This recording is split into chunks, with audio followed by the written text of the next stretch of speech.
The first time I saw him, the entire hotel lobby fell silent. I didn't understand why at first. I was too busy trying not to drop the tray of champagne glasses shaking in my hands. It was my first week at Crescent Hotel, and my feet felt like they were on fire inside my new shoes. I was tired, stressed, and honestly just trying to survive the shift. But then the doors opened, letting in a breath of cold autumn air, and everything changed. Two men walked in first. Tall, sharp-eyed, dangerous, in a way that made my heart beat fast for all the wrong reasons. They weren't hotel security. They were the kind of men you only saw in big city rumors. Men you stay far away from. And then he entered. Dominic Vega. I didn't know his name at that moment, but I felt his presence like a force pulling the air tight around me. He wore a midnight blue suit, tailored to perfection. His dark hair looked like it belonged in a movie. But his eyes, those steel gray eyes, were the part that stole my breath. Cold, calm, watching everything. Watching me for a second too long. I looked away fast, my heart jumping. I felt like he could see every fear and secret I carried. Marcus, my coworker, hissed my name from behind the counter. Sophia, that's Dominic Vega. The Vega family practically owns this city. I just frowned because I had no idea who he meant. Marcus leaned closer. They don't put their business in newspapers. People who cross them don't stick around long enough to talk about it. A chill ran down my spine. I tried to focus on delivering drinks, smiling at guests who didn't even glance my way. I was invisible, just the new girl in a stiff uniform. But every time I passed the grand hallway, my eyes drifted toward the private elevators where Dominic and his men disappeared. Fear wasn't the only thing running through me. Curiosity tugged at me quietly, even though I knew better. 3 days passed before I saw him again. I brought room service to the penthouse 4 times, always finding him on phone calls in Italian or typing fast on his laptop. He barely nodded at me, but his presence filled the suite like electricity in the air. He moved with confidence, calm and controlled, as if the world bent around him. I noticed everything about him, even though I tried not to. The faint scar across his knuckle, the way he checked his watch every half hour, the way he never stood with his back to the door. I told myself none of it mattered. I was just doing my job. But on the 5th visit, everything changed. When I reached his door, it was slightly open, just a crack. I knocked softly, but before I could call his name, I heard voices inside. One calm, cold, controlled. Dominic. The other frantic, shaky. I should have turned away, but I froze. Then there was a crash. The sound of glass shattering. My heart jumped into my throat. Footsteps approached the door. I stepped back just as the door swung open. Dominic stood there, angry, sharp, dangerous. But as soon as his eyes landed on me, the fury slid away, replaced by that unreadable calm. "Perfect timing," he said softly. I stepped into the suite and saw a thin man scrambling to pick up papers, his hands shaking. He muttered a quick apology to Dominic before rushing out the door, sweat beading on his forehead.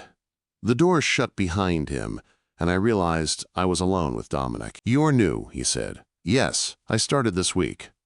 "Your name?" "Sophia." He nodded, as if saving the answer somewhere inside his mind. "You've been bringing my meals." I nodded again. My voice felt stuck in my throat. He pointed to the shattered glass near the wall. "I apologize for that scene. Business disagreements can get heated." His apology surprised me more than the broken glass. I bent to clean it up, but he stopped me with a raised hand. "Leave it. That's not your job." He walked to the window and stood there, framed by the city skyline. When he turned back, something in his eyes had shifted. "You've kept your composure in this room," he said, "even when things weren't calm. That's rare." I swallowed hard, unsure what to say. Then he said something that made my pulse race. "I have a proposition for you, Sophia." Quote. I stared at him, trying to guess what a man like him could possibly want from someone like me. "I need a personal assistant during my stay. Someone discreet, someone steady, someone like you." The salary he offered was 5 times what I made at the hotel. My breath caught. I thought of my mom, her hospital bills. The treatments we barely afforded. The fear of losing her. But working for him felt like walking into a storm with no shelter. "I don't know anything about being a personal assistant," I said honestly. He stepped closer and my heartbeat picked up. "You know how to be invisible when needed and present when required. The rest you can learn." He handed me a business card. Heavy, expensive, with only a silver number on it. "Think about it. Call me by noon tomorrow." That night, I sat in my tiny apartment, staring at the card. My mom called after midnight, her voice weak but hopeful. She'd been approved for an experimental treatment, but insurance wouldn't cover it. My heart broke. I needed money. Fast. By dawn, my decision was made. At noon, when Dominic answered the phone on the first ring, I said, "I accept your offer." His response came smoothly. "A car will pick you up tomorrow at 7. Pack for a week. We're going to my estate in the mountains." I didn't know it then, but that choice was the moment my life changed forever. The moment I stepped into the world of a man who warned he had no heart to give. And the moment mine began slipping into his hands anyway. The next morning, a black SUV pulled up in front of my apartment building exactly at 7. The driver stepped out, greeted me by name, and took my bags with a level of professionalism that made me feel like I had just been absorbed into a world far above my pay grade. I slid into the back seat, my heart racing as the city blurred past the windows. I kept wondering if I had made the biggest mistake of my life. Dominic's estate sat deep in the mountains, tucked between tall pine trees and overlooking a lake so still it looked like glass. The mansion rose from the hillside, like something out of an architectural magazine. Glass, steel, smooth stone. The kind of place that whispered wealth without ever needing to show it. Inside, the halls were wide and filled with soft light. Every detail felt intentional, expensive, quiet, intimidating. Dominic met me in the main foyer. He wore a dark sweater instead of a suit, and somehow he looked even more powerful dressed down. His eyes swept over me, steady and unreadable. "Welcome, Sophia," he said. "Your quarters are in the East Wing." He led me through the house, explaining things carefully. My room was a suite with a balcony overlooking the lake, bigger than my entire apartment back home. I felt out of place, like I had stepped into someone else's story. My new duties weren't what I expected. They were normal. Scheduling, emails, confirming meetings, arranging transportation, communicating with security.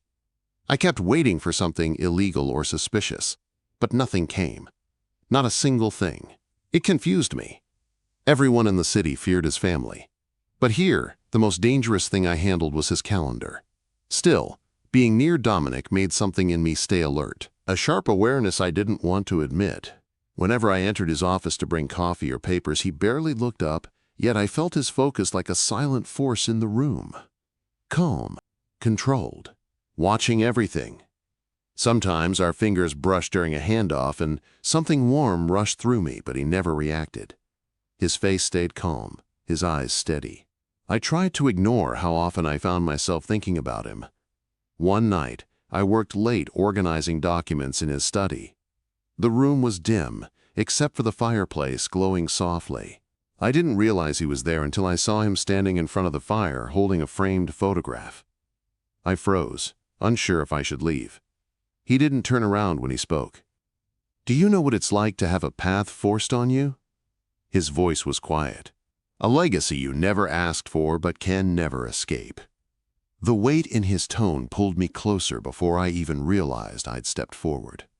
"My father died when I was 11, I said softly. "We lost everything. I didn't choose my path either. It just happened to me." He finally turned to face me. His expression held something new. Sadness, vulnerability, a crack in the armor. He lifted the photograph slightly so I could see. A boy with the same gray eyes stood beside a stern older man. "My grandfather," he said. "He built everything you see. Built it through fear, through force. People talk about the Vega name with pride, but they forget the cost." I had heard rumors about his grandfather, ruthless, unstoppable, terrifying. Dominic set the photo down. "I was supposed to teach literature," he said.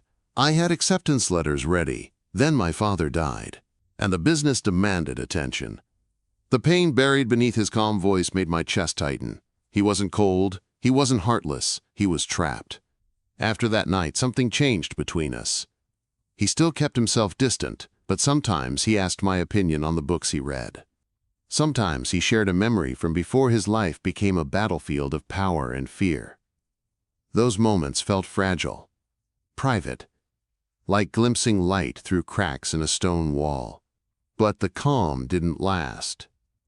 The attack came on a quiet afternoon. I was returning from a small shopping trip in town when I spotted a black SUV parked in the trees near the estate gate. It wasn't one of Dominic's vehicles. Before I could warn the driver, he cursed and sped forward. "Get down," he ordered. My heart jumped as bullets shattered the back window. I covered my head as glass rained over me. The driver swerved through a hidden access road and raced toward a side entrance. Security met us at the door, weapons drawn. Their voices were sharp and urgent. Gunfire echoed across the estate. Fear wrapped around my ribs so tight I could barely breathe. They rushed me through the halls and into a hidden panic room behind a bookcase in Dominic's study. The heavy door sealed shut. Screens on the wall showed camera feeds from all over the property. I watched the firefight helplessly. My hands shook. My chest felt like it was caving in. Then the door opened. Dominic stepped inside. His jacket was gone. His sleeves were rolled up. A thin line of blood ran along his temple. His eyes burned with a mix of rage and fear that made my whole body tremble. "Are you hurt?" he asked. His voice was rough. Not calm. Not controlled. Something deeper. "No," I whispered, just shaken. He stepped closer and gently brushed pieces of glass from my hair. The tenderness in that moment nearly broke me. "The Moretti family," he said. "They want our territory. This was their warning." I felt cold all over. My voice trembled when I spoke. "You're not just a businessman." The truth felt heavy in the air between us. "No," he said, "I'm not." "Does that change things for you?" His eyes searched mine with something close to fear, the kind of fear that comes when you care what someone thinks. And that scared me more than the gunfire outside. I stepped closer instead of backing away. "I've known who you were," I admitted. "I just didn't want to face it." His expression softened in a way I had never seen before. Like my answer meant something real to him. And in that moment, I knew my life had already changed. Not because of danger, but because somewhere deep inside, Dominic Vega, the man everyone feared, had begun to matter to me in a way I wasn't ready to confront. The next morning, I walked into Dominic's office with every intention of returning the envelope he had left on my desk. Inside was proof that he had paid for my mother's entire treatment plan. No note, no explanation, just the hospital receipt stamped paid in full. I placed the envelope on his desk. "I can't accept this," I said. He didn't look up from his laptop at first. When he did, his expression was calm, but annoyed in a way that made my pulse jump. "It's not a gift," he said. "It's compensation for the danger you were put in, nothing more." "It feels like charity." "It isn't." His voice dropped lower. "I don't give charity. Ever. Take it." His tone ended the argument, but something unspoken passed between us, a shift neither of us fully acknowledged. Days went by, and Dominic became strangely protective. He assigned his head of security to teach me self-defense. He made me carry a small emergency device that would alert him directly. He watched me more closely. He walked closer than before when we moved through the estate. I told myself it was because of the attack. But deep down, I knew it was more than that. 2 weeks later, we returned to the city. The penthouse felt different now. Smaller, darker, more intimate after the wide, open mountain halls. One night, I was typing up schedules in the living room when Dominic walked out of his office. His tie was loose, and he held a glass of whiskey. He looked more relaxed than I'd ever seen him. "Join me," he said. Not an order, not quite a request. Just something in between. I sat on the sofa across from him. The whiskey warmed my chest, easing the tension in my shoulders. We sat in silence for a moment, the city lights glowing outside the floor-to-ceiling windows. "I received word today," he said slowly, "that Antonio Moretti wants to meet." My stomach nodded. The man whose people had tried to kill me. He claims the attack was a misunderstanding, Dominic said. He says his men acted without his approval. You don't believe him? No, his eyes stayed on mine. But I needed to tell you you deserve the truth. He leaned forward, elbows on his knees, the firelight catching the sharp planes of his face. In my grandfather's day, he said, an attack like that would have only one answer, blood for blood. I swallowed hard. But you're not your grandfather, I said softly. A flicker of something passed through his eyes. Surprise, maybe even pride. No, he said. I'm trying not to be. The quiet stretched between us until it felt like something fragile was forming in the space we shared. I want you to understand something, he added. My world is dangerous, violent, complicated. People expect things from me that I don't always want to give. If you stay close to me, you'll be pulled into parts of my life I can't protect you from. The honesty in his voice made my chest tighten. I've known who you are for a long time, I said. I'm not blind. Something raw flashed over his expression, and then it happened. He crossed the space between us in 2 slow steps, his hand lifting to cup my cheek. His touch was warm, his eyes were intense. You should fear me, he whispered. Instead of pulling away, I leaned into his hand. I don't. His breath caught. The kiss came without warning. His lips brushed mine gently at first, like he wasn't sure he had the right. Then he pulled me closer, and something inside him broke open. My fingers tangled in his shirt, pulling him closer as the world around us faded. He kissed me like he had been holding himself back for years. He kissed me like he finally let himself feel. When he pulled away, his breathing was unsteady. His eyes were full of conflict. This was a mistake, he said, stepping back as if the air burned him. You'll never have my heart, Sophia. It isn't mine to give. His words sliced through me, sharp and unexpected. I forced myself to nod, even though my throat tightened painfully. I wasn't asking for it, I said quietly. The next days were heavy with awkward silence. He avoided my eyes. I avoided being in the same room for too long. Every time we spoke, it felt like we were pretending nothing had happened. But something had happened, and both of us felt it. 3 days later, Dominic told me we had to attend a charity gala. His tone was cool and professional, but his eyes flicked toward me with something he didn't say out loud. That evening, a gown arrived in my room, midnight blue silk that flowed like water. Elegant, soft, beautiful.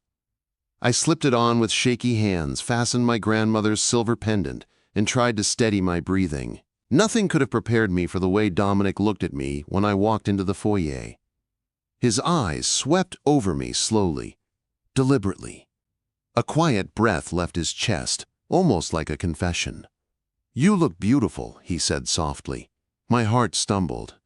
At the gala, everything sparkled with gold and crystal. Wealthy guests and politicians filled the room. But Dominic stayed close, his hand at the small of my back. Every time he touched me, even lightly, my body felt it. Then a man approached us, older, confident, smiling in a way that wasn't a smile. Antonio Moretti. Cold washed through me. He looked at Dominic with a smug expression, then at me with dismissive curiosity. And who is this lovely creature? He asked. My personal assistant, Miss Bennett, Dominic replied. Moretti smirked. Just an assistant? Interesting. I expected Dominic to step back, to distance himself. Instead, his arm slipped fully around my waist, pulling me close to his side. Miss Bennett is very important to my organization, he said. His voice was steady, but something fierce burned beneath it. And to me personally. The room seemed to tilt slightly. Moretti's smile faded. He raised his glass. To new alliances, he said. The rest of the evening was a blur. The drive back to the penthouse was silent until I finally spoke. You shouldn't have done that, I said. You made it look like I matter to you. That puts a target on me. Dominic's jaw clenched. He already saw the way I look at you, he said quietly. He was testing me. And he was right. We parked in the private garage, but Dominic didn't move. He kept his hands on the wheel, staring into darkness. I've spent years building walls, he said, keeping everyone out. It's how you survive in my world.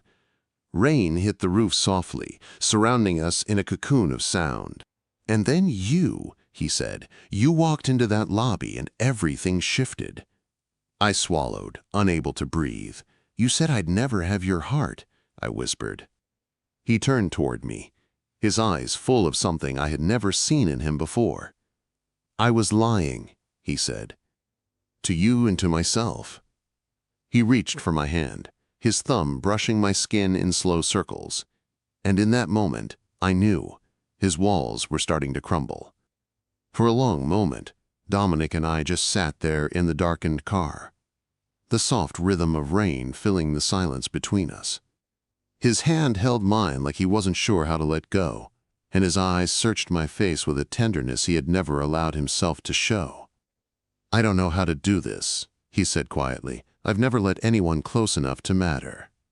My heart ached at the uncertainty in his voice. This man who terrified half the city was terrified of me, not because I threatened him, but because I reached the parts of him he couldn't control. "You don't have to know," I said. "Just be honest with me." He let out a slow breath, the tension in his shoulders easing as if my words untangled something inside him. He leaned closer, resting his forehead against mine. The warmth of him filled the small space between us. "I don't want to push you into my world," he whispered, "but I don't want to let you go either." Before I could respond, he kissed me again. This time, it wasn't rushed or confused.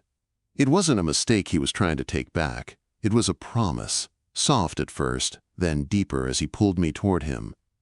The kind of kiss that made the world outside disappear. When we finally broke apart, his breathing was uneven, and he looked at me like he was seeing something he didn't think existed. "Come upstairs," he said. His voice wasn't commanding. It wasn't cold. It was hopeful, vulnerable. I nodded, and we took the elevator up to the penthouse. His hand never left mine. Inside, the city lights painted soft glows across the living room windows. Dominic loosened his tie, watching me as if waiting for me to run. Instead, I stepped closer, and relief flickered across his face. He reached up, gently touching the pendant at my neck. "That belonged to your grandmother," he said softly. I blinked in surprise.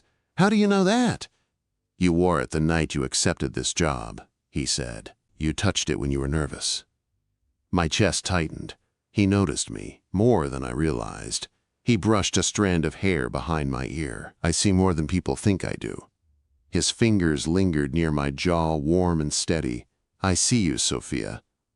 The night felt suspended, fragile and new. We talked for hours on the sofa. Not about business or danger or enemies, but about childhood memories, favorite books, music he listened to when he couldn't sleep, the stars he used to wish on when he was a boy before life hardened him. I realized something that scared me.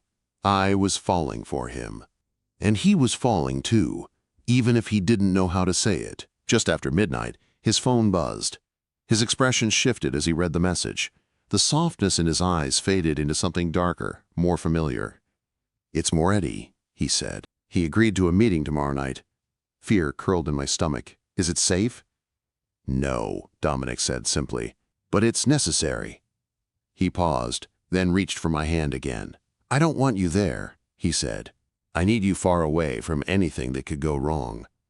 Normally, I would have agreed, but after everything we had been through, the danger already found me once.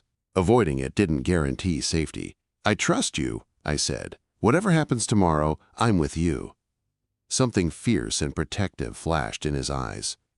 The next day was tense from the moment we woke. Dominic spoke with his security team for hours, preparing for every possible angle. I watched him from across the room, the cold, controlled leader slipping back into place. But every time his eyes landed on me, the hardness softened, even if only slightly. As evening fell, Dominic dressed in a charcoal suit, sharp and intimidating. He came to me before he left, taking my face in his hands. "If anything feels wrong," he said, "you hit that panic button. It alerts me directly, not my guards, me." My heart thudded in my chest. "Come back to me." He kissed me once, slow and deep, as if he wanted to carry the taste of me with him. Then he was gone. Time moved painfully slow. I paced the penthouse, checking the windows, the doors, my phone. Every minute felt like a weight pressing harder on my ribs. 2 hours passed. Then 3. My phone buzzed. A single message. On my way back. When the elevator doors opened, Dominic stepped out. He looked exhausted, a bruise forming along his jaw, but he was alive. Relief crashed over me so hard my knees almost buckled. Before I could speak, he pulled me into his arms, holding me tight against his chest. "It's done," he said. Moretti backed down. "What did you do?" I whispered. His lips brushed my hair. "I handled it the way a man protecting the woman he loves would." I froze. The words hit me like a soft shock. The woman he loves. He pulled back slightly, cupping my face with both hands. "I told you once you'd never have my heart," he said. "I was wrong. You had it the moment you walked into that hotel lobby and didn't look at me with fear or greed. You saw me. Just me." Warm tears stung my eyes as he leaned closer. "I'm done living the life my grandfather built," he said. "I want to build something better, with you, if you'll stay." I rested my hands against his chest, feeling the steady beat of his heart. "I'm not going anywhere," I said. His lips met mine again, full of emotion and certainty. The kiss tasted like something new. Hope, trust, the future shifting into something we were choosing together. Dominic Vega, the man who once swore no one would ever have his heart, held me close like he never wanted to let go. And in that moment, I knew. His walls had fallen, and I was the one he let walk through.